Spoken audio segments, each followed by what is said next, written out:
But Clay, very quickly, a difficult question for you.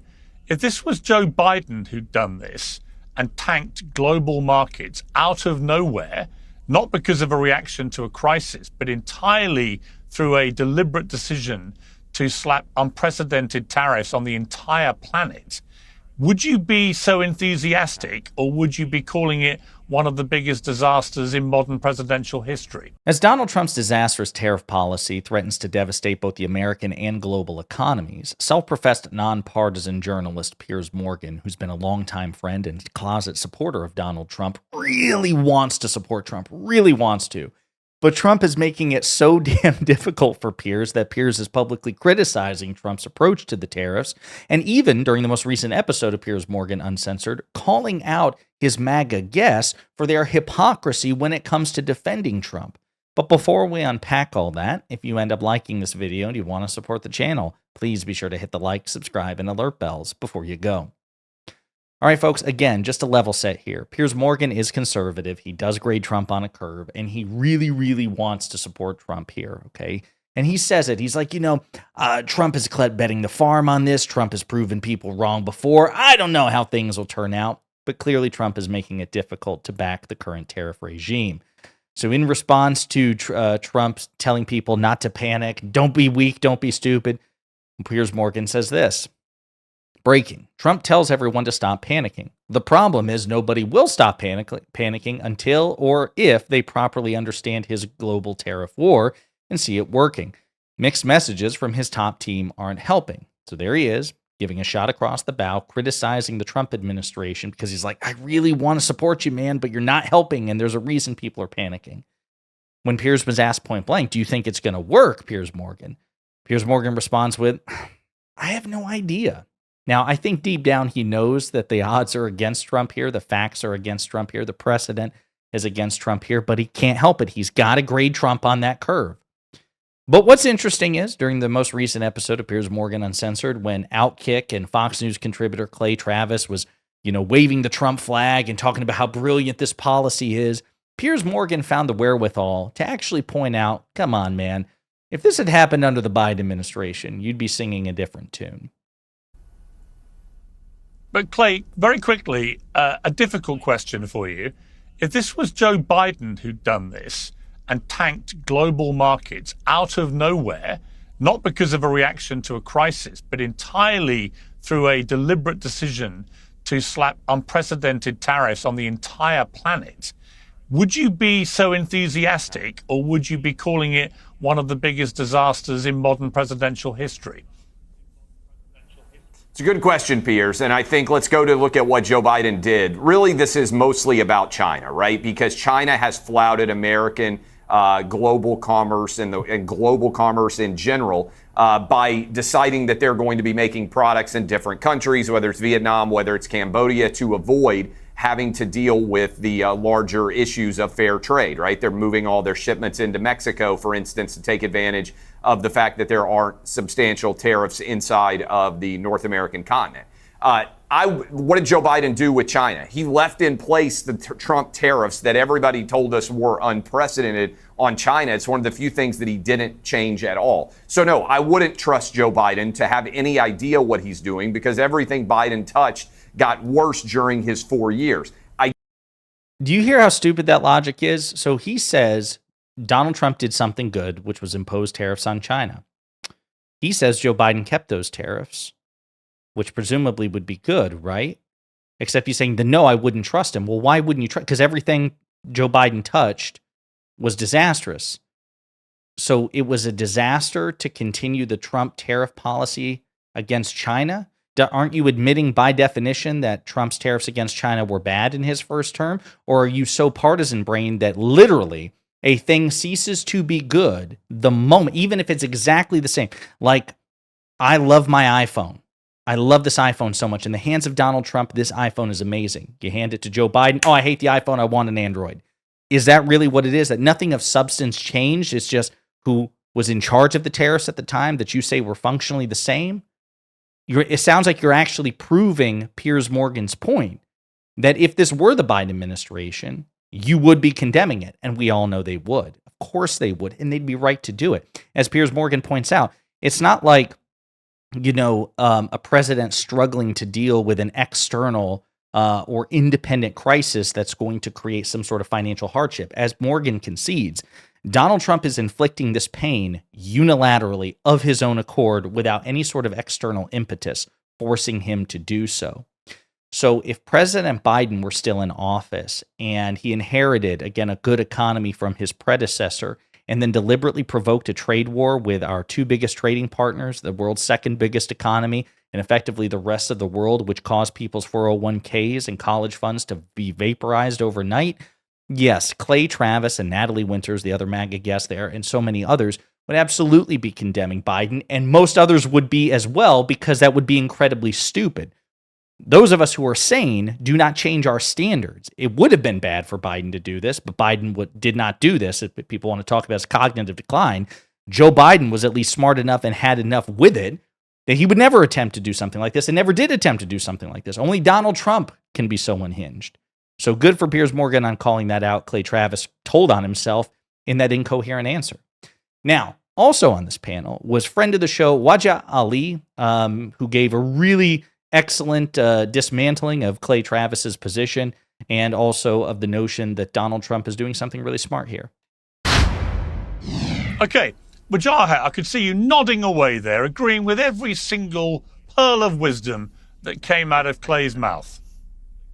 Am I right? Yeah, I have a new book for you and Clay. It's going to be a bestseller with MAGA. It's called Go Broke Before You Go Woke. You don't have to give me any of the money. You're going to need it, especially as we're waking up today and seeing the stock market go down. Asian markets are down. S&P is down. Dow Jones is down. Briefly, United States entered a bear market. And then guess what's going up? Prediction for a recession. Goldman Sachs yesterday put it at 45%. The prices of everything is going up. Taxes are going to go up. This is going to be a $6 trillion tax hike on Americans over 1 year, folks. Measles are going up. Measles deaths are going up. Folks, this is why you need competent people. And speaking about China, just today, New York Times came out with an article that said Trump's stupid, no good, reckless, horrible trade war, a unilateral trade war, unilateral tariffs imposed upon our allies, it's making China great again. Chinese exports. We're losing our allies. Japan and South Korea is now talking to China. We just found out today that the EU is planning on retaliation. Canada's planning on retaliation, so they're not going to bend the knee. Donald Trump has no idea how tariffs work. How do I know? I listen to him. He has no idea how the trade deficit works. He thinks a trade deficit means that the other country is screwing you, right? So if you look at that beer chart of tariffs he put on, they came up with some formula, inserted that formula on all our allies. Now there's a trade war. There's panic. Jamie Dimon, of all people, came out today. He's panicked. Goldman Sachs is panicked. Bill Ackman, huge Trump supporter, billionaire, he's panicked. MAGA just lost the host of CNBC Market. Pete Navarro was on there. He's panicked, right? Americans are losing their 401ks. Americans cannot afford eggs. In America, folks, right now in 2025, for those who are watching, some Americans are being told to paint potatoes instead of eggs in 2025 America because they can't afford eggs. Folks, it's okay to criticize your party. I have criticized Joe Biden on your show for the past year and a half, Piers. It is okay to criticize Donald Trump. Right now, the world is responding to this chaos. This man has no idea what he's doing. And by the way, you can criticize Biden, but facts matter. Biden, despite his diminished age, diminished capacity, right? In the 4 years that Biden was president, the economy recovered from when Trump was president, right? Inflation was down. These are facts. The American economy coming off of a pandemic, which has still impacted the world. That's not true at all. Clay, I know you live in MAGAverse. I kept quiet while you said lie after lie. Just let me finish. Facts matter. This is for the global audience, not for MAGA. This is for the global audience right now. And by the way, that global audience includes a lot of Republicans who voted for Trump who are freaking out right now. I cannot win over the MAGA cult. Let me just finish. Let me just finish. Right now, in 2 months, folks, Trump has only been president for 2 months. He has done damage in 2 months to this country that we have not seen since, wait for it, 2020. Who was president in 2020? Donald Trump. And we were suffering from a great performance by Waj. He's so good, and he handled that interruption by Clay Travis with just with total aplomb, totally masterful. Love that, and I love how he pointed out because, of course, Piers Morgan likes to talk about President Biden. But the fact of the matter is, if you think President Biden was senile, he still was a better steward of the economy than Donald Trump, and was also legislatively and executively more successful as well. So what does that say about Donald Trump if he was inferior to Joe Biden? Interesting. One last clip I want to play here. This is from, I think it's Richard Quest, who is a CNN economist, a former colleague of Piers Morgan when Morgan was on CNN after he replaced Larry King. And Richard Quest also does his part to set the record straight about Trump's disastrous policy. Either of us would like to admit, I'm detecting, seeing you in the last few days on the airwaves, increasing incredulity and mounting deep frustration about what you're witnessing. In all your time covering economic matters in America, have you ever seen anything quite like this? No, absolutely nothing. And my first major financial story was the stock market crash of 1987, and then everyone since then. And I'm very much aware, Piers, that nothing I say is going to change the view of the hard views on left or right, and maybe some of the people on your panel. Those who believe that Donald Trump is leading the US to a nirvana of trade policy and will be opening new borders, those who believe it's the worst thing since sliced bread, no one's going to change their view. But the reality is this: the idea that you can suddenly launch on the entire global world trading system a brand new policy of such broad depth and magnitude, and that everybody's going to rush off and say, oh yes, we'll deal with it, oh yes, it's just barking mad. And the fact that you can then have such wanton destruction of value unnecessarily, that's the definition of vandalism. I've called this economic vandalism. I agree with Donald Trump that there needed to be a post-Second World War rebalancing of trade in the U.S. favor. The magnanimity of U.S. policy had gone too far. It had to be reversed in favor of the United States. But you do not do it like this. Why?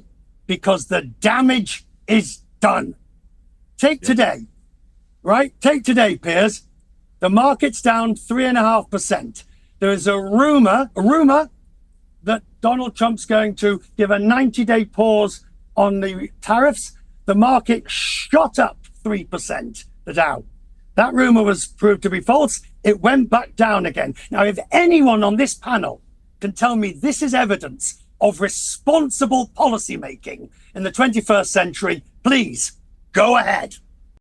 They can't. Because of course they can't. Even the best faith interpretation of this from the MAGA cultists is that Donald Trump is being unconventional, which means he's defying the precedent. He's defying the evidence. He's defying the history. He's defying the body of literature. It's an article of faith. It's religious faith. You have no evidence. If you try to get into a reasoned argument defending Trump's position, you will always lose because the evidence sits squarely against you. Now, maybe he's right. Maybe he'll get lucky. Maybe he's just this once in a generation, once in a century figure who has truly divined a path that macroeconomists, conservative or liberal or progressive, both parties and all sorts of financial institutions who are otherwise, many of them ideologically predisposed to back Trump in the first place. Maybe he's right, but again, that's an article of faith. The question that Richard Quest has is like, please explain it to me using facts and evidence. You just don't have it, and so. This, of course, gets us back to Piers Morgan, which Morgan is smart enough to know this. He knows what his respected friend Richard Quest has to say. He understands that, again, conservative and liberal macroeconomists with infinitely greater education and more experience understanding the economy and macroeconomies of all sorts of nations, as well as history, the history of economics, that they all sit squarely in opposition to Trump. And by the way, Piers Morgan points it out as well at various points during this panel, where he's like, Ben Shapiro and so many others who want Trump to succeed, Jamie Dimon, Bill Ackman, are condemning this. He knows that the facts are against Trump, but he wants Trump to be right because he has a personal friendship with him and because he also thinks it would be better for clicks as well.